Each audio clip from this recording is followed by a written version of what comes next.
उत्तर प्रदेश की सभी 80 सीटों पर जीत का दावा कर रहे डिप्टी सीएम केशव प्रसाद मौर्य का दावा है कि इस बार समाजवादी पार्टी समाप्त हो जाएगी। मौर्य ने यूपी को बीजेपी का गढ़ बताते हुए दावा किया कि किसी कृपा से बीजेपी नहीं जीत रही है। उन्होंने सपा कांग्रेस पर जातिगत जनगणना को लेकर भी निशाना साधा। उनसे खास बातचीत की हमारे सहयोगी रणवीर सिंह ने। लोकसभा चुनाव के पहले चरण का मतदान खत्म हो चुका है और अब 6 चरण और बाकी हैं। उत्तर प्रदेश की बात करें तो यूपी में 80 सीटें हैं और बीजेपी ने एक ऐसा लक्ष्य रखा है जो लक्ष्य असंभव सा दिखता है, लेकिन उसको संभव बनाने के लिए बीजेपी ने अपने बड़े से लेकर छोटे हर तरह के नेता को मैदान में उतार दिया है।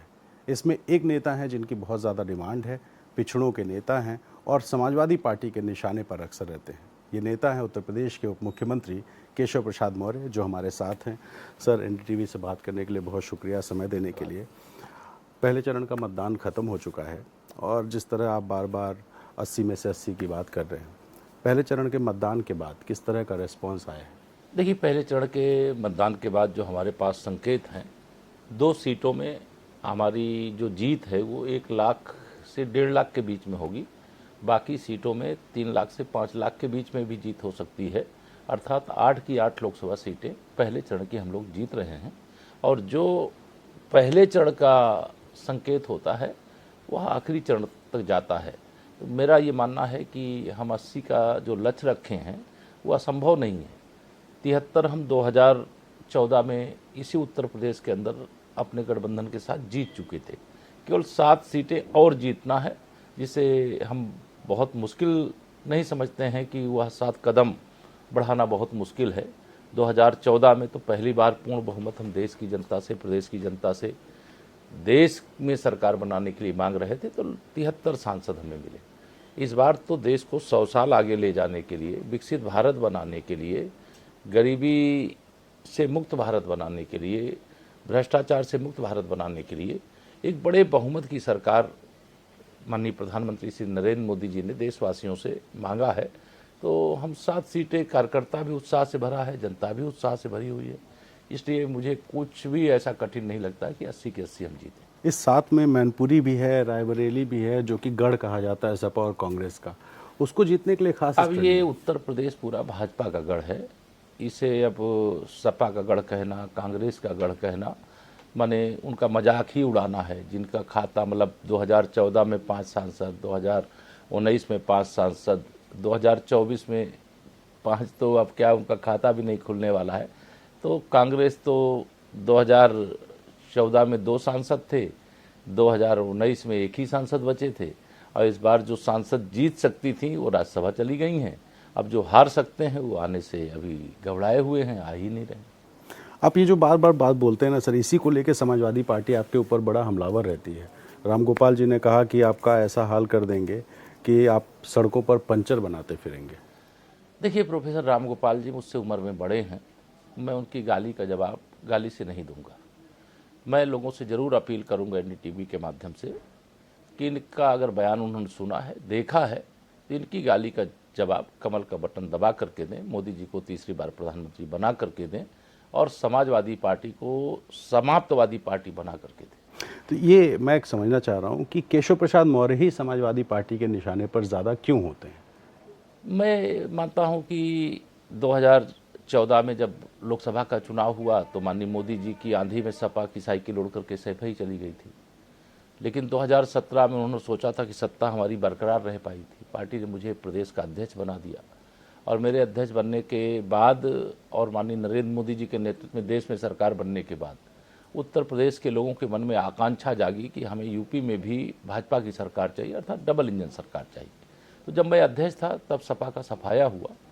यह गुस्सा उस खानदान के लोग निकालते होंगे, लेकिन अब परिवारवाद की राजनीति का अंत हो चुका है और समाजवादी पार्टी के शासनकाल की जो गुंडागर्दी थी, माफियागिरी थी, जो अराजकता थी, जो ज़मीनों पर कब्जे के मामले थे, वह किसी से छिपे नहीं। मैं तो पूछता हूँ, सवाल करता हूँ, बताओ, जब श्री अखिलेश यादव जी उत्तर प्रदेश के मुख्यमंत्री थे तब सपाइयों का नारा खाली प्लाट हमारा। जिस गाड़ी में सपा का झंडा उस गाड़ी में बैठा गुंडा। समाजवादी पार्टी एक राजनीतिक दल बनने की जगह एक गुंडों, अपराधियों, माफियाओं, दंगाइयों, भ्रष्टाचारियों को पैदा करने वाली एक फैक्ट्री बन करके रह गई थी। अब अगर उनकी यह असलियत हम याद दिला देते हैं तो वह बौखला जाते हैं कि उनकी असली बात जनता को मत बताओ। लेकिन हम तो भारतीय जनता पार्टी वाले हैं, असली बात सपा की भी बताते हैं, बसपा की भी बताते हैं, कांग्रेस की भी बताते हैं और ये बताते रहेंगे। आप अपराधियों की बात कर रहे हैं, अफजाल अंसारी कह रहे हैं कि सबसे बड़े गुंडे आप हैं उत्तर प्रदेश में। मैं उनका प्रमाण पत्र नहीं चाहता। ऐसे माफियाओं को आप सबके सामने आकर के बोलने का भी नैतिक बल नहीं होना चाहिए। लेकिन यह लोकतंत्र है, लोकतंत्र में कोई गुंडे, कोई अपराधी, कोई माफिया, कोई दंगाई को समाजवादी पार्टी जैसी पार्टियां, बहुजन समाज पार्टी जैसी पार्टियां, कांग्रेस जैसी पार्टियों ने राजनीति का अपराधीकरण कर दिया। जिनकी जगह जेल में होनी चाहिए वो विधानसभा और लोकसभा पहुंच जाते हैं। इस बार इंडिया अलायंस बन गया है, बीएसपी अलग से मैदान में है। कई जगहों पर कहा जा रहा है कि बीएसपी बीजेपी को भी नुकसान पहुंचाने के लिए स्ट्रेटजी बना हम कोई उनके कृपा से भाजपा थोड़ी ना जीतती है। Bharatiya Janata party double engine की सरकार के माध्यम से जनता की सेवा कर रही है। डबल इंजन की सरकार के माध्यम से अनेक उपलब्धियों का एक खाका लेकर के, रोड मैप लेकर के हम जनता के पास जा रहे हैं। भारतीय जनता पार्टी का कार्यकर्ता लगातार परिश्रम की पराकाष्ठा करता है। मेरे कार्यकर्ता ने जितनी मेहनत की है, जितना परिश्रम किया है, एक भी दिन, मतलब जैसे हनुमान जी महाराज के लिए रहता है कि राम काज कीन्हे बिना मोहि कहाँ विश्राम, वैसे हमारे भारतीय जनता पार्टी के लिए भी, कार्यकर्ताओं के लिए भी रहता है राष्ट्र काज कीन्हे बिना, पार्टी की सेवा कीन्हे बिना, जनता की सेवा कीन्हे बिना मोहि कहाँ विश्राम। तो लगातार हम सेवा कर रहे हैं, तो आशीर्वाद निश्चित तौर से जनता का भारतीय जनता पार्टी को मिल रहा है। राहुल गांधी बार बार जाति जनगणना की बात कर रहे हैं, अखिलेश जी भी कह रहे हैं, तो क्या बीजेपी के एजेंडे में जाति जनगणना नहीं है? पहले तो देखिए, श्री राहुल गांधी जी को ये बताना चाहिए कि, और इसके लिए देश से उनके पुरखे, और वो जब सुपर पीएम के रूप में देश चला रहे थे, उन्होंने जाति जनगणना क्यों नहीं कराई? और श्री अखिलेश यादव जी जब सत्ता में थे, जब उनकी पार्टी में कोई भी किसी को टिकट दे जीत सकता था, तब तो किसी की याद नहीं आई। एक पिछड़े वर्ग का कार्यकर्ता में भाजपा का, उनको सहन नहीं हो पा रहा, उनको पिछड़ा वर्ग बर्दाश्त होगा। देखिए, इसे राहुल गांधी जी का ये शुद्ध रूप से राजनीतिक बयानबाजी है। लोकसभा चुनाव के लिए कोई मुद्दा नहीं मिल रहा है तो जाति जनगणना का ला दो। कोई अधिकारी नहीं है देश में, अरे नहीं अधिकारी तो जिम्मेदार कौन है? कांग्रेस जिम्मेदार है। अगर उस ऐसी पोस्ट की में पहुंचने वाले अफसर नहीं हैं तो कौन जिम्मेदार है? इस देश के अंदर पिछड़ों को जो हिस्सेदारी देना चाहिए वो नहीं मिली, उसका अपराधी और दोषी कौन है? उसके दोषी यही सब लोग हैं। चलिए, आखिर में चलते चलते केशव जी एक बार फिर से 80 सीटें हैं यूपी में, पहले चरण का मतदान हो गया, क्या आपको लगता है कि 80 संभव है यूपी में? अरे 100% संभव है, उसको लेकर कोई भ्रम नहीं रहना चाहिए। हम 73 जीत चुके हैं, 7 और जीतना है, और जो सीटें हारे थे उनको जीतने की गारंटी के साथ हम लोग तैयारी कर रहे हैं। और मोदी जी को तीसरी बार पीएम बनाने के लिए यूपी 80 का योगदान देगा।